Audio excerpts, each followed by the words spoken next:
Welcome, dear listener. I'm Tina, scientist and lifelong terrible sleeper. I made AI for sleep to help ease my own restless nights after I learned a busy mind tends to drift off when it's gently occupied, not forced quiet. So everything here is built to give your thoughts somewhere soft to land. Come, settle in beside me tonight and let yourself rest while we explore something quite remarkable happening in the world around us. You know how your laptop gets warm when it's working hard, perhaps warm enough that you shift it off your lap? Well, there's a much larger version of that same gentle heat building in warehouses across the country, and it's creating challenges that no one quite expected. The computers powering our artificial intelligence have grown so powerful, so densely packed, that they're generating heat like nothing engineers have seen before. Tonight, we'll discover how this hidden physics problem is calling nuclear experts and battery engineers into action, revealing just how close to the edge this whole remarkable system is running. Let yourself breathe deeply as we begin with those first space heaters and thermal budgets that started it all. But first, a gentle observation. Most of the people who drift off to this channel have never actually hit subscribe. So if I've ever helped you in any way, you can return the favor with a simple and free action that will encourage me to keep going. Now, without further ado, let's fall asleep. Picture a small space heater in your living room, the kind that keeps you warm on a winter evening, drawing about 1,500 watts from the wall and gently warming the air around it.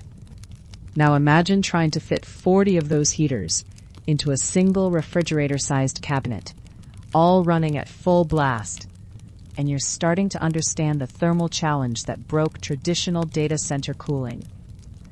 This is the story of how graphics processing units evolved from single-chip workhorses into dense computational furnaces, and why the humble computer fan finally met its match.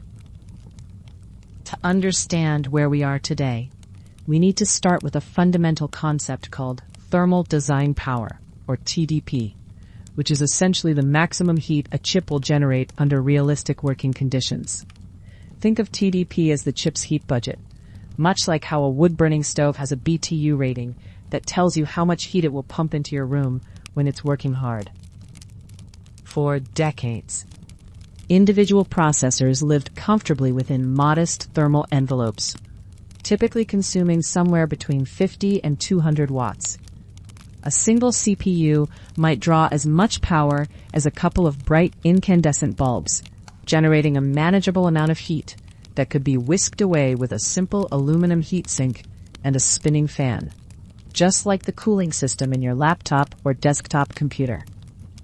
But graphics processors took a different evolutionary path, optimizing not for the sequential branching logic that CPUs excel at, but for massive parallel computation. Where a CPU might have 8 or 16 cores, each one sophisticated and capable of complex decision-making, a GPU packs thousands of simpler cores onto the same piece of silicon, each one designed to churn through arithmetic operations in lockstep with its neighbors.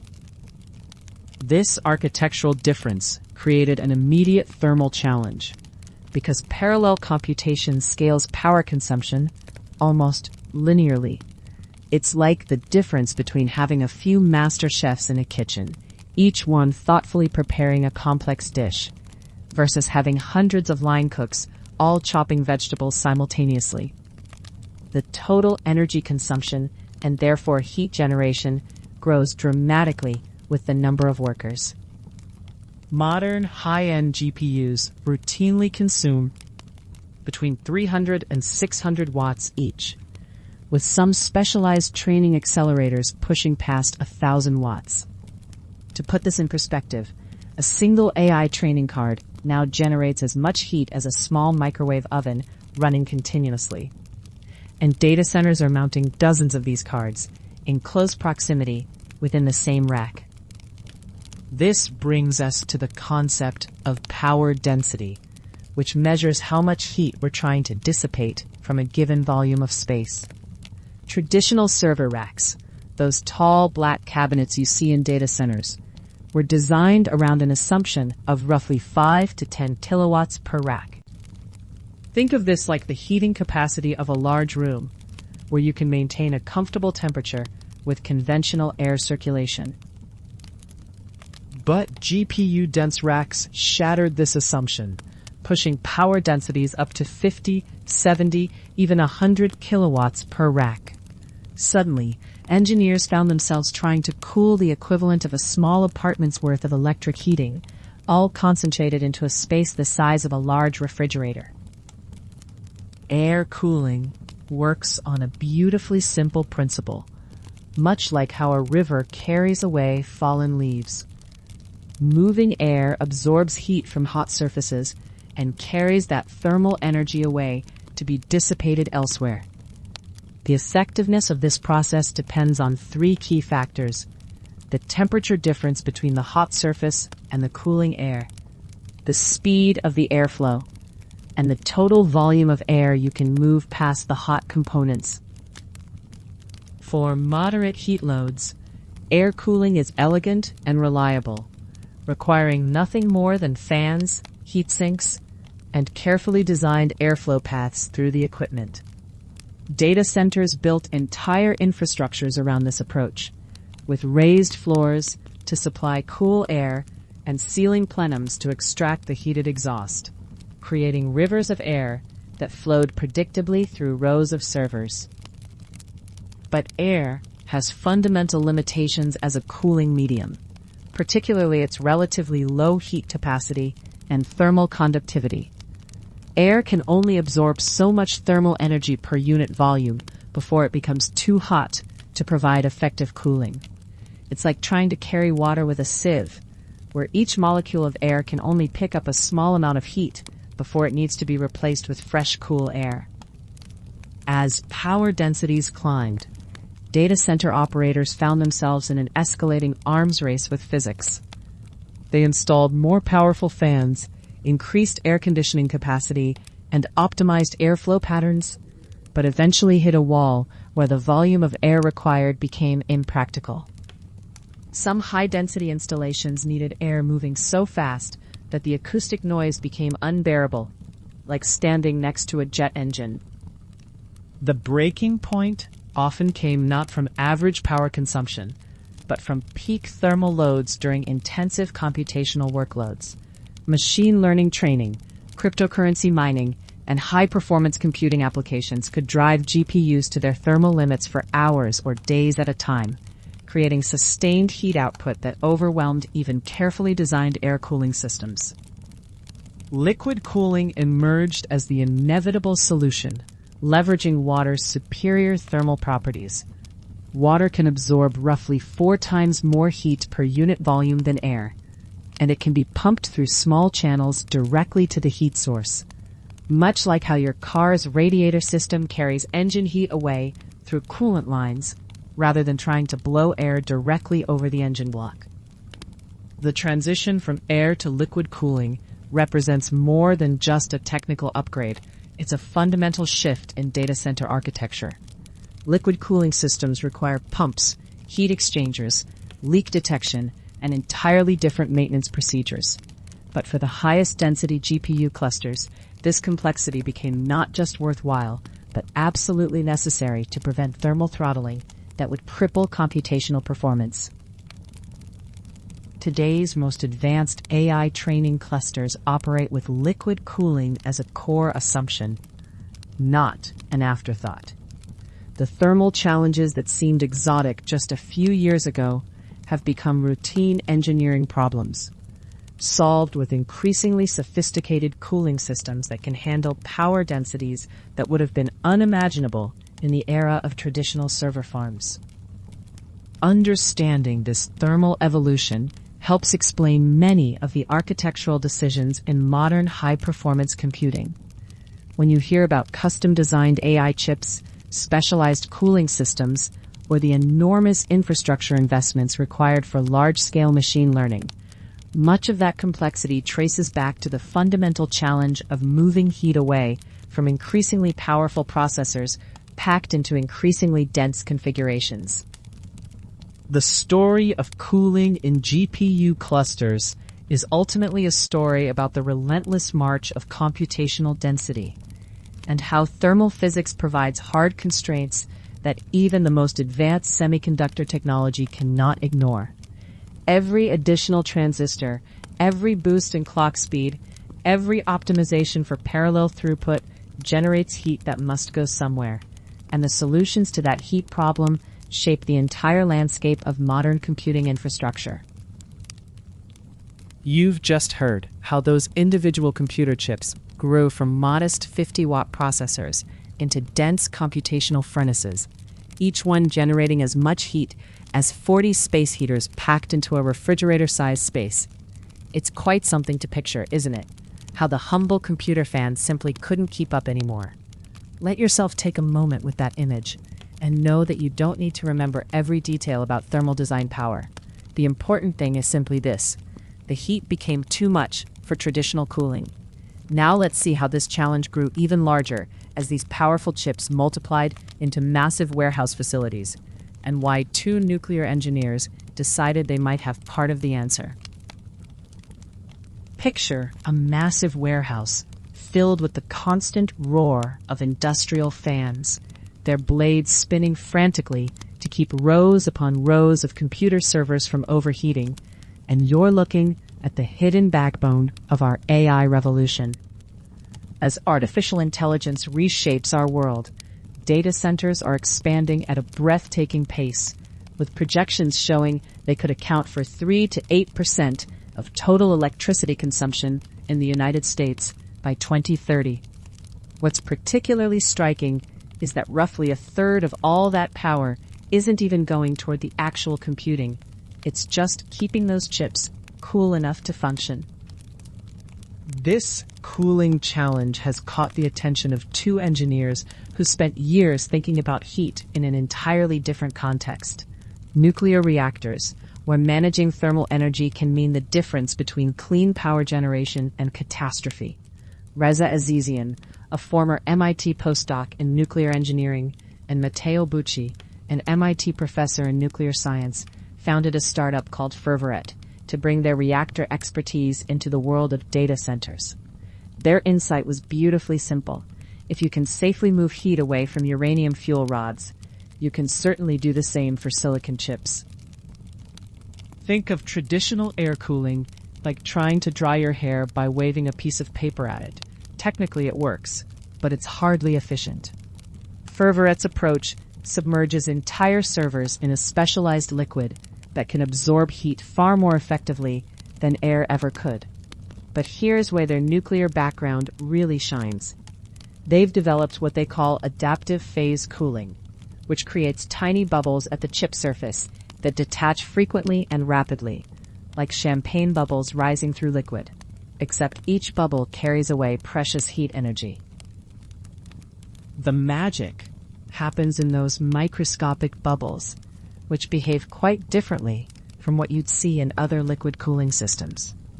Picture the difference between a gentle simmer and a violent boil.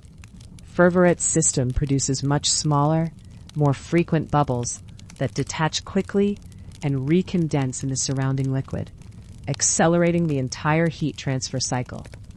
This bubble choreography, inspired by a nuclear reactor process called subcooled boiling, manages to extract heat without the complexity of fully boiling systems that require elaborate vapor capture and reliquefaction.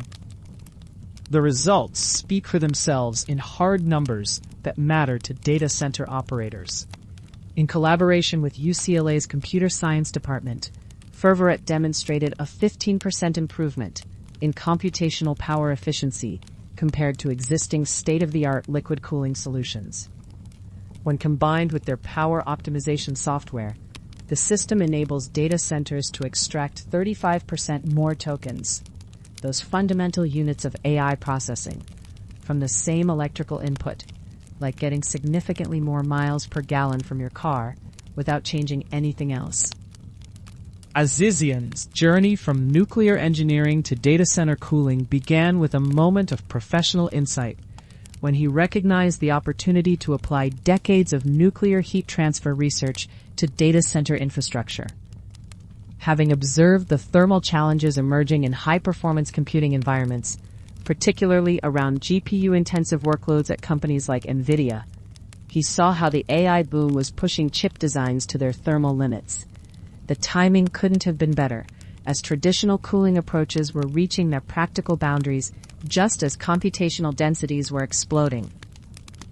The fundamental physics advantage of liquid over air cooling becomes clear when you consider a simple everyday experience.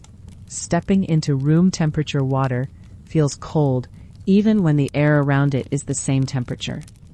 Liquid simply moves heat more effectively than gas, and when that liquid undergoes a phase change from liquid to vapor, it becomes even more efficient because the energy required for that transformation comes directly from the heat you're trying to remove.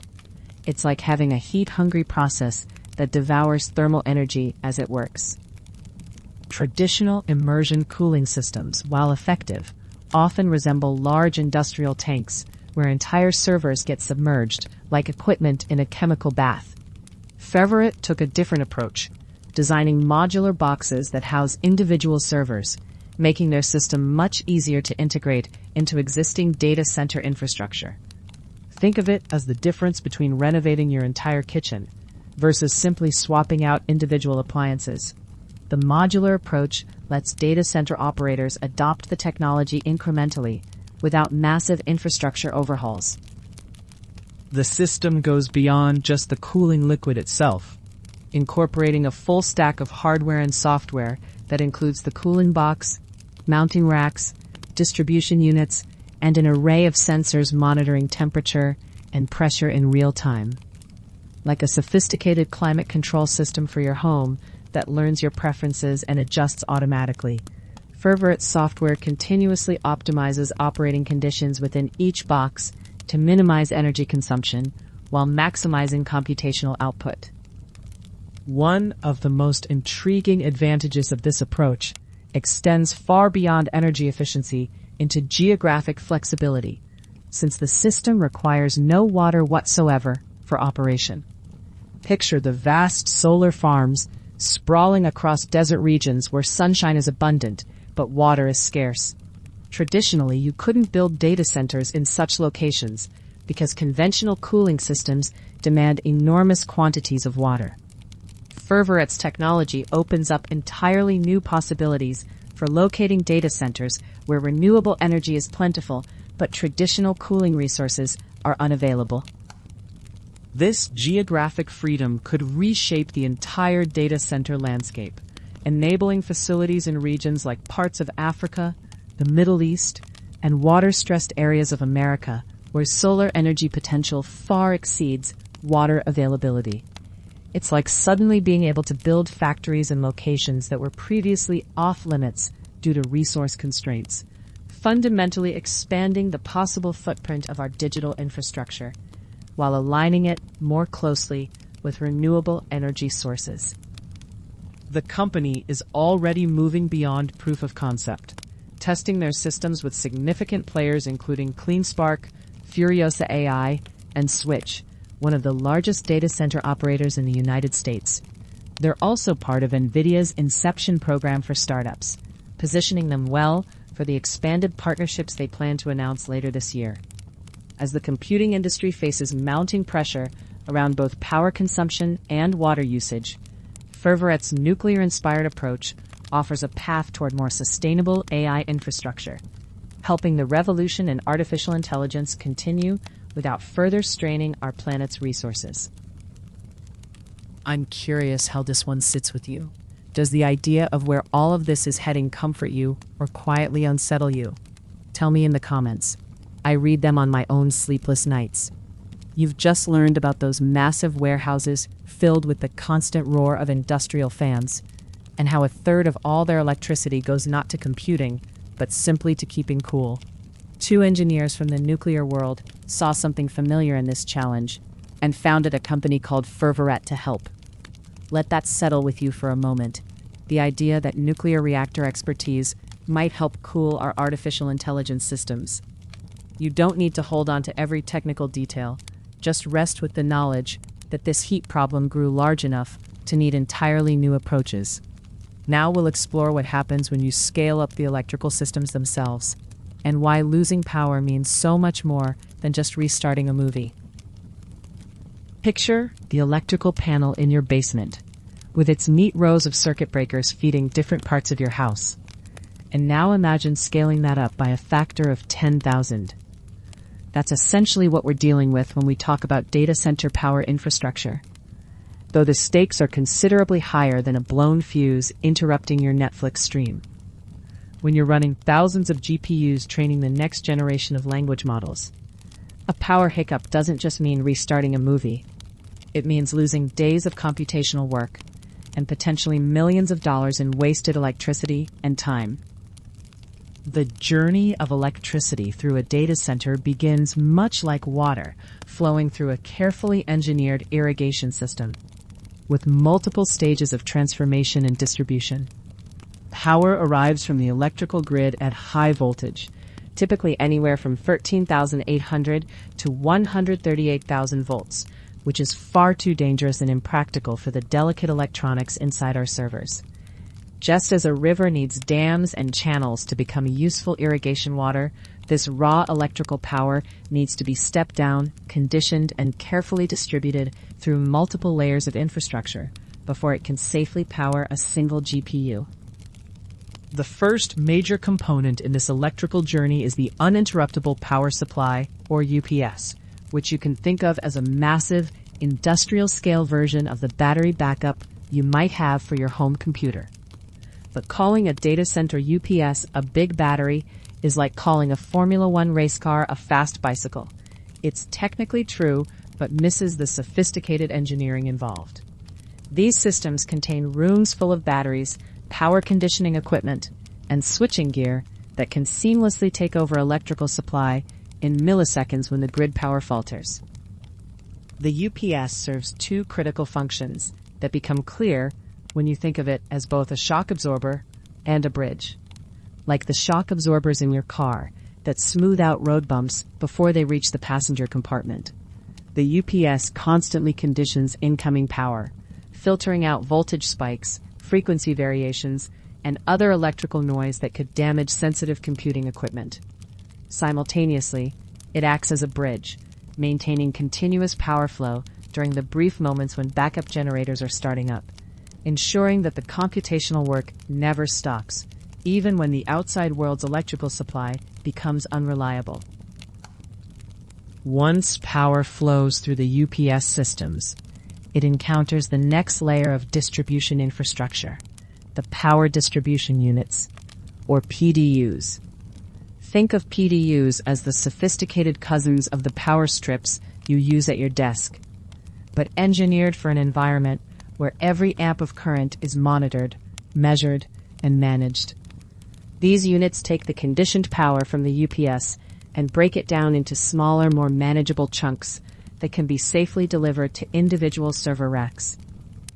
Modern PDUs are marvels of electrical engineering that go far beyond simple power distribution, incorporating real-time monitoring, remote switching capabilities, and intelligent load balancing. Like a skilled traffic controller managing the flow of vehicles through a complex intersection, these systems constantly monitor electrical demand across different parts of the data center and can automatically reroute power to prevent overloads. They track not just how much electricity each rack is consuming, but also power quality metrics, temperature, and even individual outlet status. The traditional approach to data center power design followed a philosophy similar to building highways. You calculated your expected peak demand and then built infrastructure capable of handling significantly more than that peak, just to be safe. This worked well when servers ran relatively predictable workloads, with CPU utilization that varied gradually throughout the day, like the ebb and flow of commuter traffic. Data center operators could reliably predict their power needs and provision accordingly.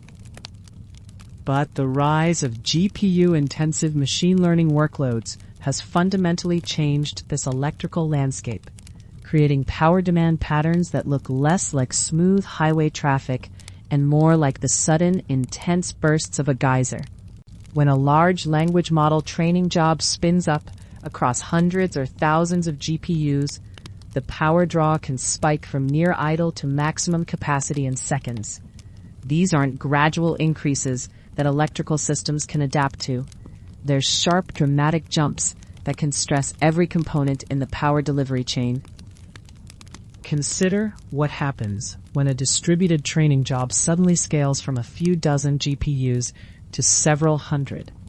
Each GPU jumping from perhaps 50 watts of idle consumption to 400 watts of full throttle computation. That's not just an increase, it's an electrical avalanche that propagates backward through the entire power infrastructure, from the PDUs trying to supply clean power, through the UPS systems managing the load, all the way back to the grid connection itself.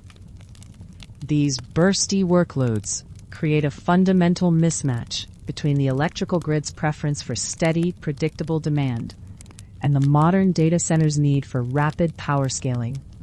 The electrical grid, like a massive cargo ship, cannot quickly adjust to sudden changes in demand. Grid operators plan power generation hours or even days in advance, and the physical infrastructure of transformers, transmission lines, and distribution equipment is sized for anticipated peak loads, not sudden spikes. This is where energy storage transforms from a nice-to-have backup system into a critical design variable for modern data centers.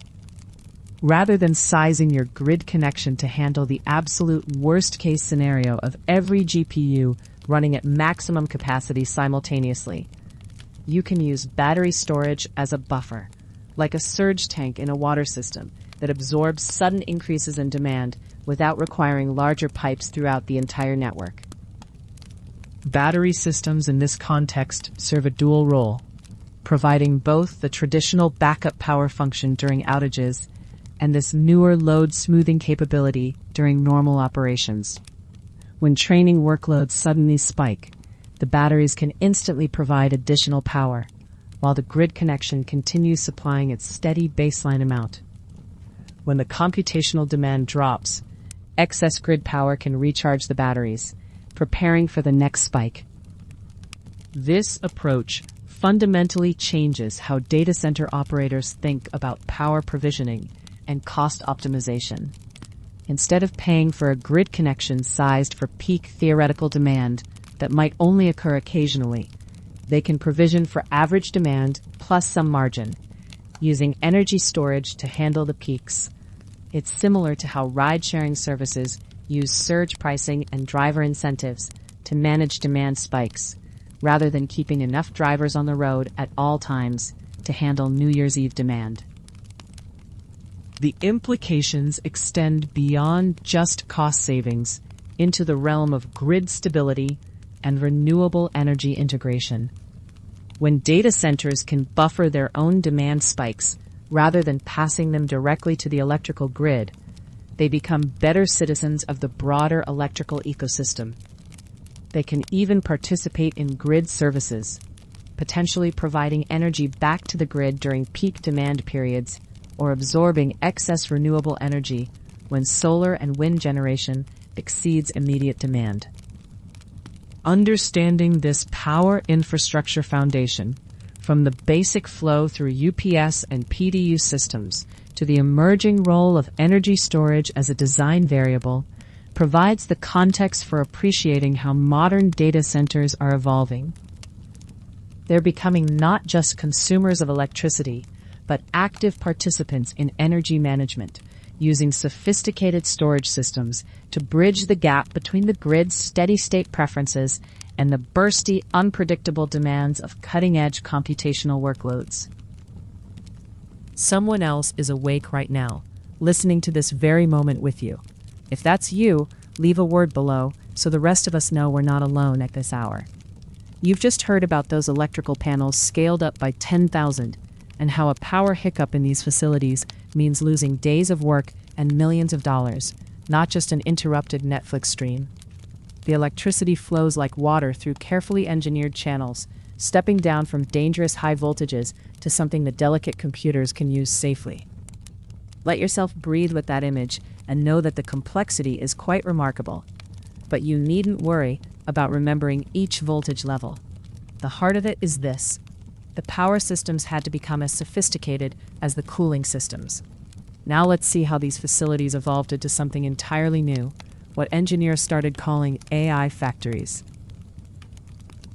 Picture a massive factory, but instead of churning out cars or smartphones, this one manufactures something far more abstract, yet equally valuable: intelligence itself.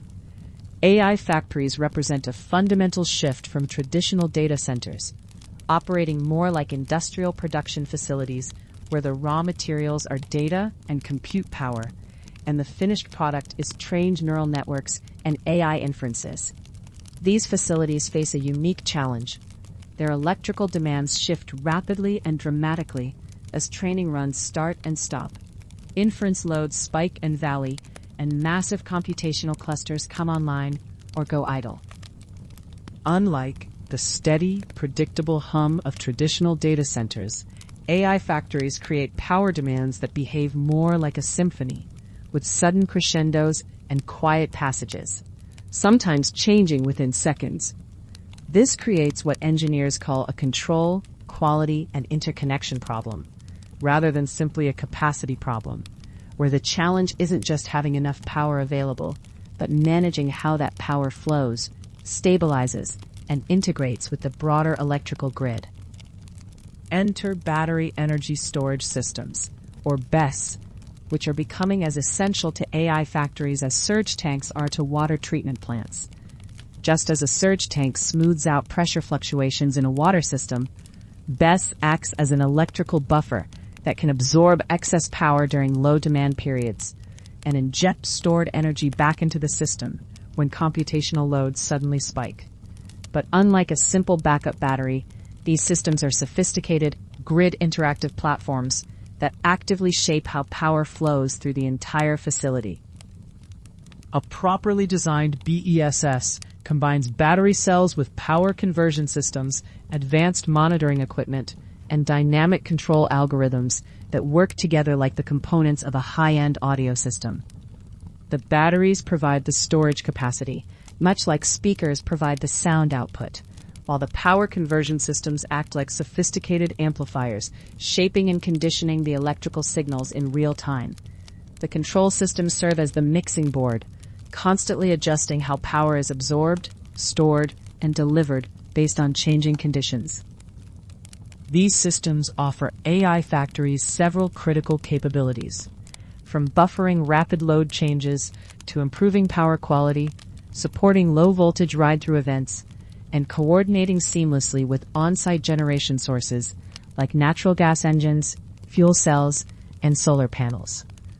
Think of BESS as a universal translator that helps all these different power sources communicate effectively with both the computational loads and the electrical grid, ensuring smooth operation regardless of which combination of sources is active at any given moment. As AI factories scale toward hundreds of megawatts, power availability has become one of the biggest bottlenecks to deployment, much like airport runway capacity limits air traffic growth. The surge in AI infrastructure demand is outpacing available grid capacity, creating long interconnection timelines as transmission systems, generation queues, and substation upgrades all face constraints. Utilities and grid operators are struggling to keep up with the unprecedented scale and speed of this infrastructure build-out. This is where BESS proves its value beyond just facility operations. It can actually help unlock constrained grid capacity by making AI factories appear as more flexible, controllable loads from the utility's perspective. Many utilities and independent system operators now offer accelerated interconnection pathways for facilities that can demonstrate load flexibility, recognizing that controllable loads are easier to integrate into stressed electrical systems than rigid, unpredictable ones. The conversation around BESS has therefore shifted from whether these systems should be included in AI factory designs to how they should be engineered and validated for reliable operation at industrial scale. This represents a fundamental change in thinking, treating BESS not as an optional add-on, but as an integral component of the power architecture, much like how modern cars treat electronic stability control as essential safety equipment rather than a luxury feature. AI factories create electrical challenges that differ markedly from traditional data centers, operating more like large industrial facilities with concentrated, power-dense loads that can change rapidly. These facilities increasingly integrate multiple power sources, uninterruptible power supplies, and battery systems into complex electrical architectures optimized for accelerated computing workloads. The result is infrastructure that must manage fast ramps and large concentrated loads at unprecedented scales. BESS addresses these challenges in several complementary ways, starting with load smoothing that works like shock absorbers on a vehicle.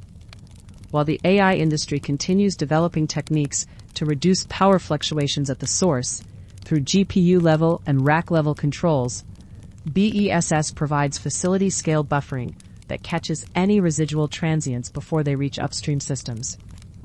This protects generators and grid interfaces while improving overall site stability, creating multiple layers of power conditioning. The systems also support what engineers call disturbance ride-through, helping facilities remain stable during electrical faults or grid disturbances. Modern grid-side ride-through requirements are far more stringent than traditional backup power standards, demanding that facilities not just maintain their own operations during disturbances, but actually contribute to grid recovery rather than compound the problem. BESS bridges this gap by allowing critical loads to operate on backup power while the facility meets its grid-side stability obligations. Operational flexibility represents another key benefit, as AI factories may need to operate in grid-connected mode, coordinated with on-site generation, or completely islanded from the grid, depending on local conditions and facility design. BESS acts like a universal joint in a mechanical system, enabling smooth transitions between these different operating modes, while supporting black start capabilities and contributing to voltage and frequency regulation when grid support isn't available. Perhaps most importantly, BESS can significantly accelerate power readiness by making AI factories easier to integrate into electrical systems from the utility's perspective. Facilities without these systems may face longer delays getting connected to the grid because they present more challenging integration problems for power system planners. BESS helps transform what might otherwise be constrained interconnection timelines into manageable engineering challenges.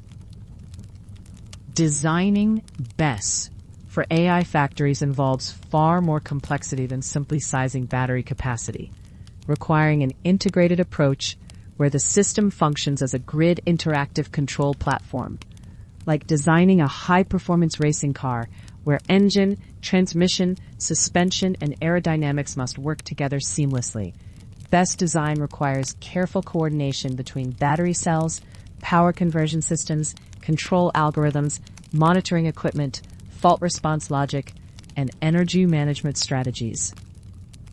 The design process must also model the computational loads themselves, not just the battery systems, incorporating detailed representations of IT and non-IT load behavior, ramp rates, expected demand ranges, power factor characteristics, UPS operating modes, protection settings, and on-site generation behavior. Without this level of modeling detail, engineers cannot reliably predict whether a facility will support or stress the electrical grid during normal operation, disturbances, or recovery periods. Successful designs start with clear performance objectives, beginning with source stabilization that acts like a gyroscope on a ship, catching residual load fluctuations that reach upstream systems, and protecting generators from sharp power swings while helping maintain grid stability.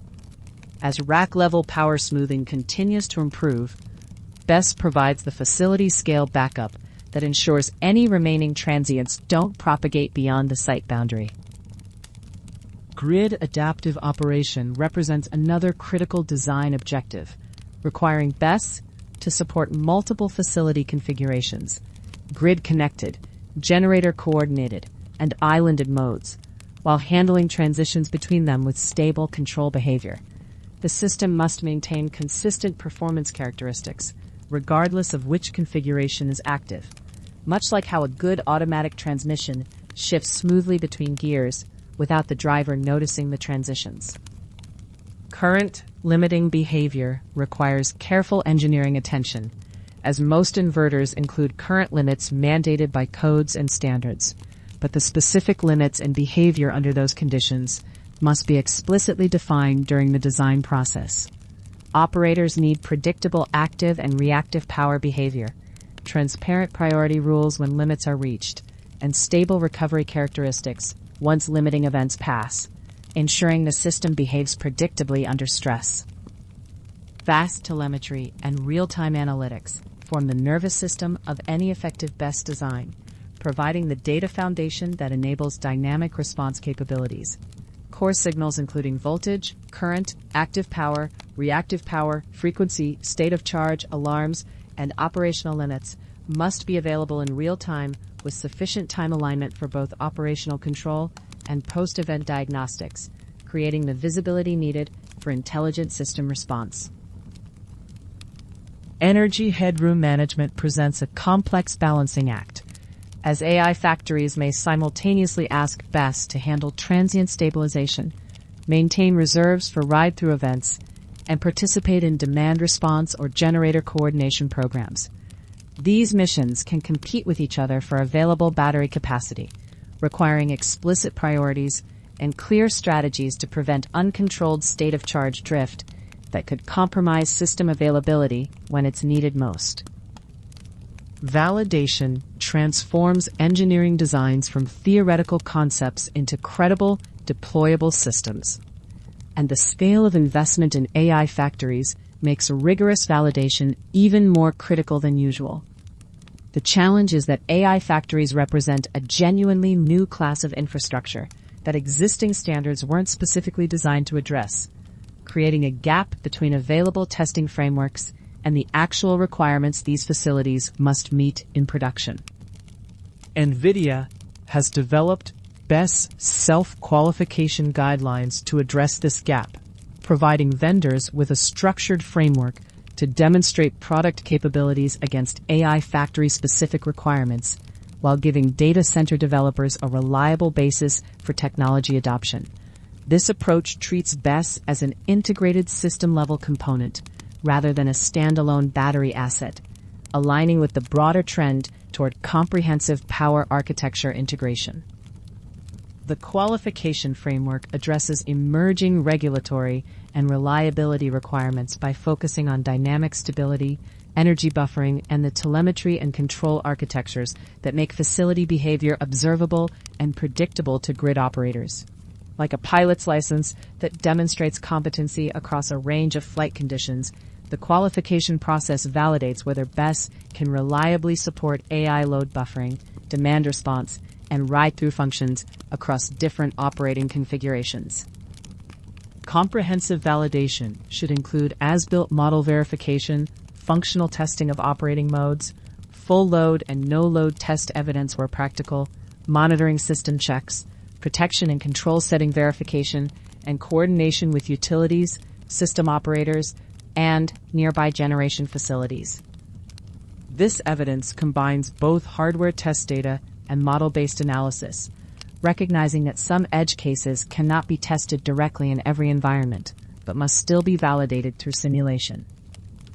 The qualification process addresses fundamental questions that data center designers need answered. Can the system provide accurate telemetry and detailed fault event data? Can it regulate voltage and frequency in islanded operation without instability? What happens when power conversion systems reach current limits under different priority modes? Can it buffer AI-like load profiles under weak grid conditions? And can it manage state of charge over time while balancing multiple simultaneous missions? While qualification provides valuable technical transparency and establishes common baselines for comparison, it represents just the foundation rather than the complete solution. The real goal is building power architectures that perform reliably under actual operating conditions, including utility interactions, on-site generation coordination, campus control integration, and long-term reliability at industrial scale. Much like how a building's foundation enables, but doesn't guarantee, a successful structure. AI factories represent a new class of infrastructure designed to produce intelligence at scale, and this shift raises performance expectations for every supporting system, including electrical power. In this environment, BESS has become an enabling technology that helps unlock constrained grid capacity, integrate diverse generation sources, support ride-through requirements, and maintain stability as electrical demands become increasingly dynamic and challenging. Success in this evolving landscape will belong to teams that integrate BESS early into electrical designs, define clear performance objectives, validate those objectives with solid evidence, and maintain current models, settings, and studies as facilities grow and adapt to new AI workloads. Like a well-orchestrated symphony, where each instrument contributes to a greater musical whole, BESS serves as an integrated component of the AI factory power stack that makes large-scale AI infrastructure more predictable, controllable, and ultimately deployable at the speeds and scales that modern AI development demands. You've just discovered how AI factories operate differently from traditional data centers, with power demands that shift like a symphony, creating sudden crescendos and quiet passages within seconds. These aren't steady, predictable facilities anymore, but something more like industrial production lines, where the raw materials are data and the finished products are trained neural networks. Let yourself rest with this image of rapid, dramatic changes in electrical demand, and don't feel you need to grasp every detail about control and interconnection problems. The essence is simply that these facilities needed entirely new approaches to managing power. Now, in our final segment, we'll return to something as simple and familiar as opening your refrigerator door and see how it reveals the fundamental challenge underlying everything we've explored. When you walk into your kitchen on a hot summer day and open the refrigerator, you're witnessing a small version of the same challenge that keeps data center engineers awake at night: the fundamental tension between doing useful work and managing the heat that work creates. Every server in a data center is like that refrigerator's compressor, constantly generating heat as an inevitable byproduct of computation. And just as your kitchen would quickly become unbearable without proper cooling, those servers will throttle, crash, or literally melt without sophisticated environmental controls. This is where power usage effectiveness, or PUE, enters the picture as the industry's primary yardstick for measuring how efficiently a data center converts electricity into actual computing work. Think of PUE like the fuel efficiency rating on your car, but instead of measuring miles per gallon, it measures the ratio between total facility power consumption and the power that actually reaches your servers to do computational work. The calculation itself is beautifully simple. Total facility power divided by IT equipment power, which means a perfect PUE of 1.0 would indicate that every single watt flowing into your data center goes directly to servers, storage, and networking equipment. In practice, of course, that's like expecting your car's engine to convert gasoline into forward motion with zero energy loss to heat, friction, or other mechanical overhead, which is why real-world PUE values typically range from about 1.2 for highly efficient facilities to 2.0 or higher for older, less optimized centers. The beauty of PUE lies in its transparency, much like reading the odometer on that same car, because it forces operators to account for every kilowatt consumed by cooling systems, lighting, power distribution losses, and all the other infrastructure that keeps the computational heart beating. Hyperscalers like Google, Microsoft, and Amazon have turned PUE optimization into something resembling a competitive sport, with Google regularly achieving PUE values around 1.1, and proudly publishing quarterly efficiency reports that read like athletic performance statistics. But here's where the story gets more nuanced, because PUE, like any single metric, can sometimes encourage behavior that optimizes the measurement while missing the broader environmental picture. Consider a data center that achieves an impressive PUE of 1.15 by using incredibly efficient air conditioning systems.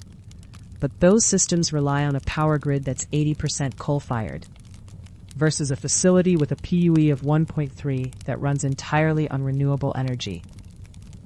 This is like comparing two commuters based solely on their car's fuel efficiency, while ignoring that one drives 2 miles to work and the other drives 50. The metric captures part of the story, but not the complete environmental impact. Water usage effectiveness, or WUE, emerged as PUE's complement, measuring liters of water consumed per kilowatt-hour of IT equipment energy, because many of the most efficient cooling strategies involve evaporative cooling or direct water circulation. Think of WEU like tracking the water consumption of that same kitchen refrigerator if it used an evaporative cooling system instead of a traditional compressor. Suddenly, you're trading electrical efficiency for water resources, and both matter in different geographic contexts. A data center in water-rich Oregon might reasonably optimize for low PUE using evaporative cooling, consuming significant water but achieving excellent electrical efficiency, while a facility in drought-prone Arizona faces entirely different trade-offs. The measurement becomes particularly interesting when you consider that hyperscalers often locate facilities based on these regional resource availabilities, like a chess player positioning pieces to leverage each square's unique advantages. Google's data centers in Finland leverage the naturally cool climate to minimize cooling energy, achieving remarkable PUE values while using minimal water, whereas their facilities in warmer climates might accept slightly higher PUE in exchange for water conservation. The sophistication of modern PUE measurement extends beyond simple division, incorporating real-time monitoring systems that track power consumption with the granularity of a fitness tracker, monitoring your heart rate throughout the day. These systems can identify efficiency patterns across different seasons, workloads, and operational modes, revealing insights like how PUE varies when machine learning training jobs create different heat distribution patterns compared to web serving workloads. Advanced facilities now implement what's called dynamic PUE optimization, adjusting cooling strategies in real time based on outdoor temperature, humidity, power grid carbon intensity, and computational demand, like a smart thermostat that considers not just indoor comfort, but energy costs and environmental impact. The emergence of liquid cooling systems, particularly for AI workloads that generate concentrated heat loads, introduces new complexity to both PUE and WEU calculations, because direct liquid cooling can dramatically reduce facility-level cooling energy while potentially increasing water consumption for some implementations. It's similar to switching from air conditioning your entire house to using a highly efficient but water-intensive swamp cooler in just the rooms that need it. The local efficiency gains might improve your overall energy profile, even if water usage increases. Battery energy storage systems, or BESS, add another layer to these efficiency calculations because they can shift when energy is consumed, potentially improving PUE during peak grid hours, while storing renewable energy during periods of abundance. Nuclear-inspired cooling approaches, which leverage extremely stable thermal management principles from reactor engineering, promise to deliver consistently low PUE values regardless of external weather conditions, like having a refrigerator that maintains perfect efficiency whether your kitchen is 60 degrees or 100 degrees.